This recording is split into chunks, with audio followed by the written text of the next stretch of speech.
Golden Bluted back with another video just for you, the college football fan. So if you are a college football fan, go ahead and hit that like and subscribe button. Look, it's a long college football offseason, but I'm here to get you through it. Don't forget to go check out our Patreon page. A lot of time and effort going into that. And I call my Patreons the shot callers because, well, they do call the shots around here. Also, we have a great website designed and created by Joey Foster. We have 8 great writers led by head writer Michael Walker. Don't forget, preview and prediction videos for 2022 are going to start on Sunday. I was going to start them tomorrow, but we're having a big birthday bash for my daughters. So it's going to start on Sunday. And I've been pretty close with my predictions. Not perfect. I have bombed on a few teams. But the biggest thing is I've seen some things that others haven't. So make sure to check out my preview and prediction videos and find out what I say about your team. But what's on the docket today? It's the Nick Saban Jimbo Fisher saga. First, a quick background for both coaches. Both of these coaches were born in West Virginia. Nick Saban, of course, the head coach of Alabama, 183-25. That's incredible. Jimbo Fisher, of course, the head coach of Texas A&M, 34-14 at Texas A&M. That's not bad. And Jimbo Fisher is a former assistant under Nick Saban. And Jimbo Fisher became the first former assistant to beat Nick Saban. That happened on October 9th, 2021, this past year, when Texas A&M beat Alabama 41-38. These guys used to be friends, and I'm talking close friends. The type of friends that call each other quite frequently. So what's going on between these two? Well, to be honest with you, it was Nick Saban that kicked this off. And it was one little short statement that did it. Here's what Nick Saban had to say about Texas A&M and Jimbo Fisher. He starts off by talking about himself. We were second in recruiting last year. A&M was first. A&M bought every player on their team. Made a deal for name, image, and likeness, the NIL. We didn't buy one player, okay? I don't fully believe that, Nick Saban. But just for the sake of argument, I'm going to say that's correct. Here's what Jimbo Fisher had to say to that.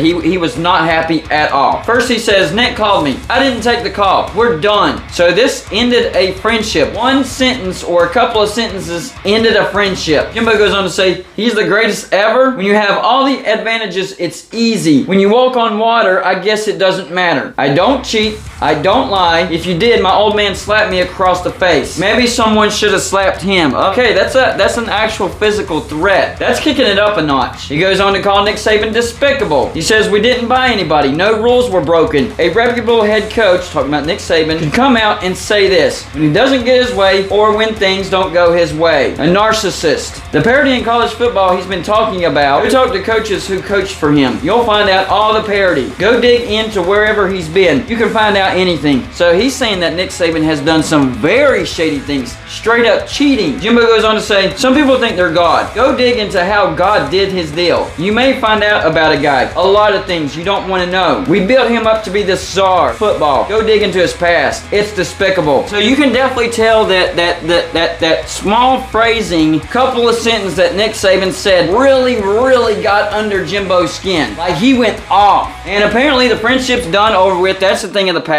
And Greg Sankey, the SEC commissioner, he says the membership of the Southeastern Conference has established expectations for conduct and sportsmanship that were not met last night nor today. Talking about Wednesday night and Thursday. He goes on to describe Nick Saban's violations to SEC bylaws 10.23 and 10.52. Same thing with Jimbo Fisher. SEC bylaws 10.2.3 and 10.5.2. Basically a slap on the wrist. Hey, you guys shouldn't have said that. That's not nice. Here in the SEC, we have expectations of conduct and sportsmanship. You violated the SEC bylaws. Stop it. Shortly after that, Lane Kiffin chimed in with a tweet, except all it was a popcorn emoji. Apparently, Lane Kiffin has this thing with popcorn. Last year, bring your popcorn. This year, a response to this drama between Jimbo Fisher and Nick Saban. A popcorn emoji. Dude must like popcorn a lot. So what's the core of all this? Why did Nick Saban say what he said? And why did Jimbo Fisher react the way he did? I mean, this has gotten way out of hand. This isn't some little tidbit where they're,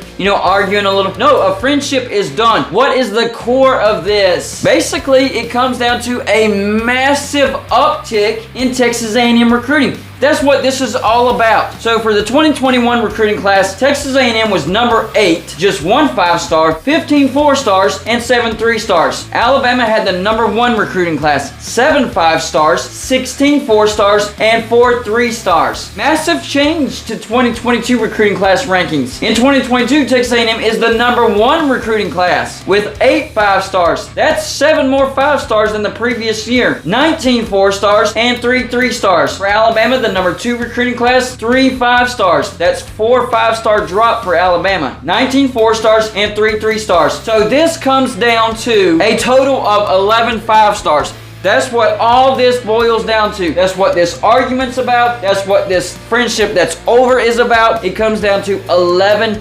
5-stars. Texas A&M gaining 7 and Alabama losing 4. That's what this whole fight is about. 11 5-stars. We all know last year that Texas A&M did upset Alabama 41-38, and they will meet again this year in 2022 like they do every year. So let's take a look at the schedule for both of these teams. First, Texas A&M. They get Sam Houston, Appalachian State, Miami of Florida, then they get Arkansas in Arlington, then they go on the road to Mississippi State, on the road to Alabama. So they'll be in Tuscaloosa on October 8th. Almost exactly a year later from when they upset Alabama. Then they get their bye week. Then at South Carolina, Ole Miss at home, Florida at home, at Auburn, UMass at home, LSU at home. That's actually a pretty cushy schedule. A lot of home games. You do have that neutral game against Arkansas. 3 road games in a row. That's weird. But other than that, this is a cushy schedule. Hey, if Texas A&M doesn't have at least a 10-win season, this is an utter failure of a season. And Jimbo Fisher, you can't buy a national championship. You can buy the recruits, but you still got to be a good coach to get that national championship. What about Alabama? Here's what their schedule looks like. First, they get Utah State at home, then a rare out-of-conference game on the road. True road game to Texas. Come back home to UL Monroe, then they get Vanderbilt at home, then on the road to Arkansas, and then they come back home to take on Texas A&M in Tuscaloosa October 8th for a massive revenge game. After that, on the road to Tennessee, back home to Mississippi State, then they get their bye week, then back on the road to LSU, stay on the road to Ole Miss, back home to Austin Peay, and then finally the Iron Bowl against Auburn at home. Alabama's schedule is much tougher than Texas A&M's schedule. I mean, they get a true road trip in their out-of-conference, then back-to-back road trips to LSU, Ole Miss. This is a tricky schedule, but I think Alabama 10 wins, of course, no problem. I expect Alabama to go undefeated. So all this is not going to matter at the end of the year, to be honest with you. I'm not understanding why Nick Saban had to take the shot, because if you really think about it,